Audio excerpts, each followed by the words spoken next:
రాజధాని అమరావతి నిర్మాణ పనులను పరుగులు పెట్టించేందుకు ఆంధ్రప్రదేశ్ ప్రభుత్వం మరో కీలక నిర్ణయం తీసుకుంది. రాజధాని పనులకు అవసరమైన ఇసుక, కంకర, ఎర్రమట్టి వంటి ఖనిజాల సరఫరాల్లో జాప్యాన్ని నివారించేందుకు అనుమతుల ప్రక్రియను ప్రభుత్వం అత్యంత సులభతరం చేసింది. నిర్మాణ సంస్థలు దరఖాస్తు చేసుకున్న వారం రోజుల్లోనే అన్ని రకాల అనుమతులు, నిరభ్యంతర పత్రాలు మంజూరు చేయాలని గనుల శాఖ ముఖ్య కార్యదర్శి ముఖేష్ కుమార్ మీనా జీవో నంబర్ 84ను జారీ చేశారు.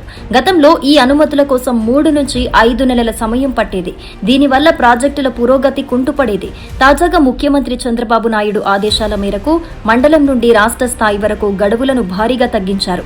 మైనింగ్ దరఖాస్తులను పరిశీలించే సమయాన్ని 15 రోజుల నుండి కేవలం 2 రోజులకు కుదించారు.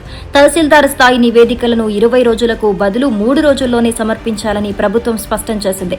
ఏ ఒక్క అధికారి కూడా దరఖాస్తును 3 రోజులకు మించి అట్టిపెట్టుకోకూడదని, వారం రోజుల్లోనే తుది అనుమతులిచ్చేలా కొత్త విధి విధానాలను రూపొందించారు. ప్రభుత్వ తాజా నిర్ణయంతో అమరావతిలో నిర్మాణ సామాగ్రి కొరత తీరి పనులు శరవేగంగా సాగనున్నాయి.